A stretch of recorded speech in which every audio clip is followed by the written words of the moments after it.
And good afternoon ulit mga ka-Virgin. Nandito ulit tayo sa ATM Hub kasama ang not so pretty friend. Oh, charot lang. Eh, napaka-pretty na si Kim. Hi, Miss Kim. Kumakain siya ng carbonara. So pretty, Kim.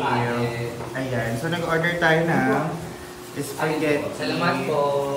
Ano yung in-order mo, bakla? Ano yung order mo? Carbohydrates. Carbohydrates. Ayan. Gluta tayo. Carbohydrates. Carbohydrates gluta tayo. With Ginkgo biloba E. With Ginkgo biloba E. With H2O. Wow. Napaka-brainox talaga ni Amaya. Ang ating katenga. Mag-hi ka naman, katenga. Mga katenga. Hindi siya sanay mag-vlog. Nandito din si Miss Hillary. Oh. Ang alam niya Naka-brush siya for today. Ayun po.